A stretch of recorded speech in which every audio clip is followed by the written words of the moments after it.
তোরে যদি কইলো এখন ঘুরতে যা মনে শিখে মনে, তুই তো কবি আমার তো ছুটি নেই। এন বইয়ে শিখাইলে কি হয়? এন করে এডু এডু তো শিখতে পারে কেউ।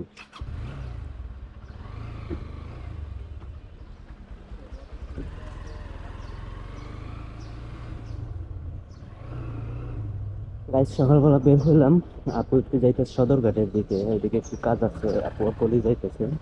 আর আমি যাইতেছি একটু নিকেতন যাবো অফিসের কাজে। সকাল সকাল বের হয়ে গেলাম, ওটা দিয়ে যাবো না আজকে, ওটা দিয়ে যাবো, রাস্তাটা একটু জ্যাম থাকে। এখন আমি আছি লিং রোডের মাথায়, এখান থেকে হাতির ঝিল হয়ে নিকেতন ঢুকবো। আর নিকেতনে ওখানে আমার কিছু কাজ আছে, ওই কাজগুলো কমপ্লিট করে দেন তারপর বের হব। আগে যাই নিকেতন, দেখি কাজ করতে কতক্ষণ সময় লাগে। আর আরেকটা জিনিস খেয়াল করছেন, আমি যেই সাইড দিয়ে যাইতেছি এই জায়গাটার রাস্তাটা কিন্তু পুরোই ফাঁকা, কোনো বাস টাস কিছুই নাই। প্রতিদিন সকালবেলা কিন্তু এখানে প্রচুর পরিমাণ বাস একটার পর একটা মানে লম্বা লম্বা করে রাইখা দেয়, রাস্তা জ্যামজট লেগে যায়। কিন্তু আজকে একটা বাসও দেখলাম না। যখন আমি লিং রোডের আগে থেকে ইউটার্ন নিলাম তারপর থেকে কোনো বাসই নাই। সো এখান থেকে খুব তাড়াতাড়ি যেতে পারবো, খুব ভালো হয়েছে। আর হাতির ঝিলে তো তেমন একটা জ্যাম থাকে না, পুলিশ প্লাজার সামনে দিয়ে আমি চলে যাব। আমি এখন আছি ঠিক পুলিশ প্লাজার উল্টো পারে। এখান থেকে মানে ব্রিজটা পার হয়ে পুলিশ প্লাজার যে পিছনের যে সাইডটা আছে ওটার এই পারে যে হাতি বানানো আছে ওইখানে আছি। এখান থেকে এখন ব্রিজটা পার হব, পার হয়ে তারপর চলে যাব ওই পারে। ওই পারে যাইয়া পুলিশ প্লাজার সামনে দিয়ে নিকেতন ঢুকে যাব। দ্যাটস ওয়াই ওখানে আমার 2-3টা প্রজেক্টে একটু যাইতে হবে। ওখানে গিয়ে এই মামা কি করো এটা দিছিল, আর একটু হলে দিছিল মামা আমার, পুরো একদম দিছিল বসকাইয়া। ওনার ট্রাকের সামনে, ট্রাক না পিক আপের সামনে যে বাম্পার প্রায় দিছিল লাগাইয়া। মানে একটু ধৈর্য সহ্য নাই এদের, যে বাইকটা ঢুকছে ও চইলা যাক না, ওর ওই বড় জিনিসটা লইয়ে ঢুকাতেই হবে। যাই হোক, এরকম কাজ হবেই রাস্তায়, এগুলো কোনো ব্যাপার। এটা কি করলো আবার? কি সুন্দর আইসা স্লো মোশনে হাতটা ঢুকাই দিল। ব্রেক করতে পারলে করো, না করলে পরকালে, এটার কোনো ভাবনা চিন্তা নাই এদের মাথায়। আস্তে করে হাতটা দিয়া চলে গেল। মানে কই থেকে আসে? আর একজন আসছে আবার আমার সামনেই, কেন সবাই আসে বারবার? বুঝলাম না কি হইলো আজকে। যাক, এরকম আসবে যাবে কোনো ব্যাপার না। পুলিশ প্লাজা চলে আসছি, আর এখান থেকে এখন যাইতে হবে, একটু জ্যামজট আছে। সো পরে কথা বলি আবার, আপনাদের কাজ শেষ করে তারপর আপনাদের সাথে দেখা হইতেছে। আমার কাজটা শেষ করে বের হয়েছি, বাট একটা ঝামেলা হয়ে গেছে। সেটা হচ্ছে আমার বোন যে সকালবেলা গাড়িটা নিয়ে বের হয়েছে, যে গাড়িটা দেখলেন না আমার আপু আর কলি বের হইতেছে, ওই গাড়িটায় সমস্যা হয়েছে। কিছু দূর যাওয়ার পর দেখতেছি ইঞ্জিন অয়েল সব কিছু মানে রাস্তায় পড়ে যাইতেছে। দ্যাটস ওয়াই ওখানে গাড়িটা রাইখা চলে গেছে আপু আর কলি অন্য একটা গাড়ি নিয়ে। আর ওই গাড়িটা নিচ্ছে এখন আমরা যেই গ্যারেজে কাজ করি রেগুলারলি, মানে টুকটাক ঝামেলা হলে যেই গ্যারেজে কাজ করাই ওই গ্যারেজে নিয়ে গেছে পরে ভাইয়া বের হইয়া। আর এখন নাকি ওইটা গিয়ার বক্স খুলতে হবে, কি যেন অয়েল সিল নাকি গেছে, ওইটা নিয়ে যাইতে হবে মোহাম্মদপুরে। মোহাম্মদপুরে ওই পাশে কি যেন একটা থানা আছে, ওই জায়গায় যাইতে হবে। ওটা আমার নাম বলছিল, মনে নাই, কি যেন একটা নাম বলছিল। যাই হোক, ওখানে নিয়ে যাইতে হবে। এখন দিনের বেলা নিব না রাত্রেবেলা নিব, কিভাবে নিব মানে চালাই তো নেওয়া যাবে না, টাইনে নিতে হবে বা ঠেলে নিতে হবে, কিভাবে নেওয়া যায়। বাসায় যাই এটা ভাইয়ার সাথে কথা বললা তারপর যাইতে হবে। একটা প্যারার মধ্যে পড়ে গেলাম, মানে আর শান্তি নাই জগতে। এই রমজান মাসে এইসব কাজ এগুলো ভালো লাগে বলেন? কিছু করার নাই, তাও যেতেই হবে, যেহেতু নষ্ট হয়েছে এটা ঠিক তো করাতেই হবে। অলরেডি আমি পুলিশ প্লাজার সামনে চলে আসছি, মানে মাথার মধ্যে একটা প্রেশার ঢুকে গেছে। অফিসের কাজ শেষ করলাম, এখন যাবো বাসায়, যেয়ে দেখি হয়তো ইফতারের পরে বের হব, কারণ এখন তো রাস্তায় প্রচুর পরিমাণ জ্যাম থাকবে। এই জ্যামের কারণে তো ওইভাবে টাইনে নেওয়া যাবে না। আগে যাই বাসায়, ভাইয়ের সাথে কথা বলে তারপর দেখব কি করা যায়। আমরা এখন ইফতারি টিফতারি কইরা গাড়ি গ্যারেজ থেকে বের করতেছি ধাক্কাইয়া ধাক্কাইয়া, সবাই ধাক্কাইয়া ধাক্কাইয়া গাড়িগুলো বের করতেছি। আর একটা গাড়ি বাইরে রাখছি, হচ্ছে যেটা দিয়ে টাইনা নিব ওই গাড়িটা হচ্ছে এই, আর এইটার টাইনা মানে নিতে হবে। তো এটা এখন সামনে নিব, সামনে নিয়ে তারপর বাঁধবো রশি টশি দিয়া, বাইদা তারপরে নিতে হবে, আর কিছু করার নাই। এই যে আবার একটা গ্যারেজ, এই গ্যারেজের সামনে রাখছি। ওনাদের কিছু গাড়ি বের হবে, ওই গাড়িগুলো বের করার জন্য আমাদের তাড়া দিতেছে। এখন তাড়া দিলেও তো কিছু করার নাই, আমাদের গাড়িটাও তো বাঁধতে হবে, তারপর না সরাইতে হবে। ধাক্কায় ধাক্কায় তো আর সেই ইতে নেওয়া যাবে না, মোহাম্মদপুরের ওইদিকে নেওয়া যাবে না। একদম এটা হচ্ছে ম্যাটারডু পার্কের ওই দিকে নিতে হবে।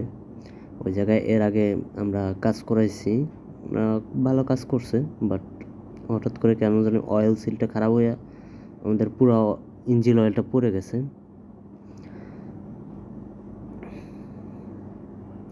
এ হচ্ছে রশি, এই রশি দিয়ে বাইদা নিতে হবে।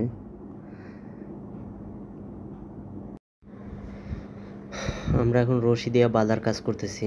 এই যে নিচে একটা হুকের মতো আছে, ওই জায়গায় বাঁধতেছে।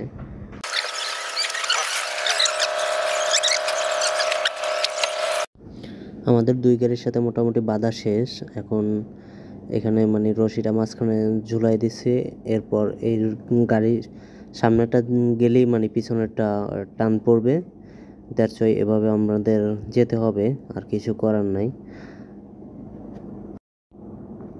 রশি বাঁধাটা শেষ, এখন সামনের গাড়িটা টান দিলেই আমাদের পিছনের গাড়িটাও টান পড়বে রশিতে, আর রশিতে টান পড়লেই কিন্তু আমাদের গাড়িটাও আস্তে আস্তে যাইবে। হয়তো অনেক সময় লাগবে, অনেক কষ্ট করতে হবে। আবার পিছনের গাড়িটা যেহেতু অফ আছে, ব্রেকটাও ঠিকভাবে কাজ করতেছে না, অনেক কষ্ট হবে যাইতে। মোটামুটি এটা ভালোই কষ্ট হবে। রশিটা বেশি লম্বা করে বাঁধা হয়ে গেছে, একটু ছোট করতে হবে, সামনে যে দাঁড়াই আবার একটু ছোট করতে হবে। অনেক লম্বা হয়ে গেছে রশিটা, দেখি কতক্ষণ লাগে যাইতে।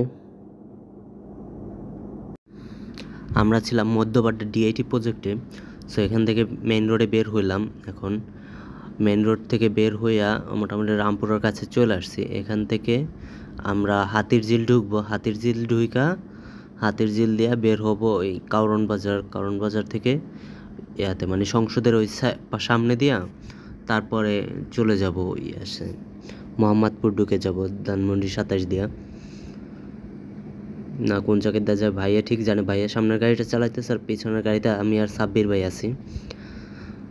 দেখি কতক্ষণ লাগে। রাত্র মোটামুটি প্রায় 8টা বাজে গেছে অলরেডি। এখান থেকে এইটুক জায়গা আসতে আসতেই আমরা এখন রামপুরা থেকে ঢুকে গেলাম ভিতরে, মানে যেখান থেকে ইউটার্ন ওই যে ইউলুপটার উপর থেকে মানে উঠা তারপর যে হাতির ঝিলে ঢুকবো, ওই ইউলিপটার আগে আছি। এখান থেকে ইউলিপে উঠে তারপর যেতে হবে। এখানে হয়তো গাড়ির উপর অনেক লোড পড়বে, কারণ এটা তো অনেক পিছনে একটা গাড়ি টাইনা নিয়ে উঠতে হবে, সো অনেক লোড পড়বে সামনের গাড়িটার উপরে। আস্তে আস্তে উঠতে হবে, আবার রশির তো উপরে ছিঁড়া যায় কিনা তাহলে তো সমস্যা, রাস্তায় মাঝে মাঝে বাইজা পড়ে কিনা কিছুতে, এইদিকে আমি খেয়াল রাখতেছি পিছন থেকে। ব্রিজের উপর খুবই আস্তে আস্তে উঠতেছি, কারণ রশি যদি ছিঁড়া যায় তাহলে পিছনের দিক দৌড় দেবে। কারণ পিছনের যে গাড়িটা আমি আছি, এই গাড়িটা ব্রেকের কাজ ঠিকভাবে করতেছে না। আমি এক হাত দিয়ে ফোন ধরে আছি আর অন্য হাত দিয়ে আমার এমার্জেন্সি ব্রেক ধরা, কারণ এমার্জেন্সি যদি কখনো বাই এনি চান্স ব্রেক করা লাগে, তাহলে এমার্জেন্সি ব্রেক যেটা হাতে থাকে ওই ব্রেকটা টানতে হয়, না হলে গাড়ি একদমই সামনে অথবা পিছনে দৌড় দেয়। পায়ের ব্রেক টোটালি কাজ করতেছে না। এখন মোটামুটি ব্রিজের মাঝখানে চলে আসছি, যাকে এরপর আর কোনো ব্রিজ ট্রিজ নাই। এরপর হয়তো বা ইয়াতে একটা ওই যে সামনে যাই একটা তেজগড় ওইদিকে কি যেন একটা ব্রিজ আছে, ওই ব্রিজটা হয়তো বা পার হইতে হবে। একদম হাতির ঝিলে চলে আসছে, যে মাঝখানে ব্রিজের হাতির ঝিলে ঢোকার পরে এখন আস্তে আস্তে করে যেতে হবে। মাঝখানে অনেকগুলো বিট আছে, আর জোরে তো গাড়ি টান দেওয়া যায় না, কারণ সামনের গাড়িটা যদি হঠাৎ করে ব্রেক করে তাহলে তো শেষ, যাই পিছনে আবার মাইরা দিব আমরা। এই জন্য জোরে টান দেওয়া যাইতেছে না, দুইটা গাড়ির এমার্জেন্সি লাইট দিয়ে তারপর যাইতেছে। এর মধ্যেও কিছু পাবলিক আছে, এরা করে কি আইসা মাঝখানে ঢুকতে লয়, পিছনে হর্ন দিতেই থাকে, বুঝে না যেন এই এমার্জেন্সি লাইট বা হেজারটা কখন দেয়। দুইটা গাড়ি যখন পরপর দিয়ে আছে তার মানে গাড়ি দুইটার সমস্যা আছে, এই জন্যই তো এমার্জেন্সি লাইটটা দেওয়া আছে। কিন্তু কিছু পাবলিক করে কি মাঝখানেই ঢুকতে লয়, তখন আবার আমার চিল্লানি দিতেছে, ওই বাইক, ওই সিএনজিওয়ালা দেখো না। কিছু করার নাই, আমরা এখন আছি হাজারিবাগে। হাজারিবাগ থেকে মানে ওই বেড়িবাঁধের যে রাস্তাটা আছে ওই রাস্তা যেতে হবে, কিন্তু মাঝখানে অনেক লেট হয়ে গেছে, কারণ হচ্ছে আমাদের যে রশিটা দিয়া বাঁধা এই রশিটা মাঝে মধ্যেই ছিঁড়া গেছে। রশি ছেঁড়ার কারণে মাঝখানের মধ্যে গাড়িটার সামনে থেকে আবার রশি খুলতে হয়েছে, বাধ্য হয়েছে, রশি চুইটা যাইতেছে। এই জন্য এই যে আমাদের রশি ছিঁড়া যাওয়ার পর ভাইয়া গাড়ি মানে টের পায় নাই সামনে থেকে, উনি আস্তে আস্তে আস্তে করে চলে গেছে। আমি আর সাব্বির ভাই পিছনে বইসা আছি গাড়ির ভিতর, উই অনেক দূরে চলে গেছে। পরে ভাইয়ারা ফোন দিছি যে পিছনে আসেন, এখন আবার গাড়ি ঘুরাইবে, গাড়ি ঘুরাইয়া আসতেছে ভাইয়া গাড়ি নিয়ে। ওই যে লাইট দেখতেছেন ওই যে আসতেছে ভাইয়া, মানে উনি তো টের পায় নাই আর লুকিং গ্লাসে হয়তো বা খেয়াল করে নাই যে আমরা পিছনে দাঁড়াইয়েই আছি। আবার রশি বাইদা শুরু করলাম। এখন আছি বর্তমানে ওই হাজারিবাগ যে ট্যানারির গলি আছে ওই গলিতে, একটু সামনে গেলেই হয়তো বেড়িবাঁধের রাস্তাটায় বের হয়ে যাব। অনেক কষ্ট হইতেছে, যা বলার মতো না। প্রায় রাত্র 12টা বাজে গেছে, সেই সন্ধ্যার সময় রওনা দিছি, এখনও যাইতেছি। কি যে হবে আর কত দূর আছে এটা ভাইয়া জানে, আমিও জানি না, সাব্বির ভাইও জানে না। আমরা দুজনে শুধু বলতেছি একজনে কত দূর আছে। আমরা চিপা গলি থেকে বের হইলাম, একদম ইয়াতে চলে আসছি, মানে হাজারিবাগের যে ওই মেইন রোডটা আছে ওই রোডে চলে আসছি বেড়িবাঁধের। এখানে সামনে এসে দাঁড়াইছি, এখানে বামে নাকি একটা গ্যারেজ আছে, ওই গ্যারেজের লোক রিসিভ করতে আসবে আমাদের, এই জন্য আমরা এই জায়গায় একটু দাঁড়াইছি। ওই যে সামনে দোকানগুলো দেখাচ্ছে ওই দোকানের সামনে, এই ঢাল দিয়ে নামতে হবে। আর এই যে মাঝখানে রশি বাদ দেওয়া আছে, ওই জায়গাতে রশি ছিঁড়া গেছে, এর জন্য বাইরে রাখছি। এখন খুব আমি বাইরে নামছি আর সাব্বির ভাই গাড়ির ভিতরে আছে, দুইটা গাড়ি, একটা ভাইয়ে ড্রাইভ করতেছে আর একটা সাব্বির ভাই ভিতরে আছে। অনেক কষ্ট হয়েছে যা বলার মতো না। প্রায় আমাদের এখন বাজছে 1টা বাইজা গেছে ঘড়িতে অলমোস্ট।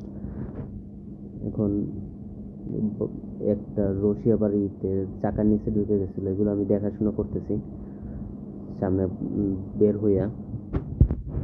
এখানে রাইখা আবার নিয়ে আমরা আবার বাসায় যাব।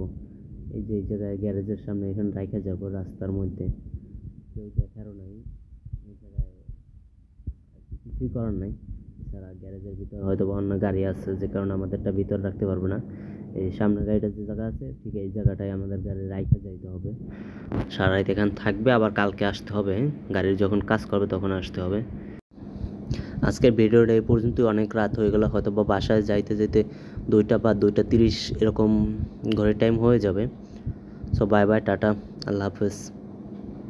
এটা হচ্ছে এই সামনের এই গাড়িটা দেখেন কি পরিমাণ মালামাল নিচ্ছে, অ্যান্ড ওনারা করছে এই গাড়িটা স্টার্ট দিয়া ক্যাশ নিতে আসছে। চিন্তা করেন কত বড় গাধা হইলে এই কাজ করতে পারে এই যে ড্রাইভারটা।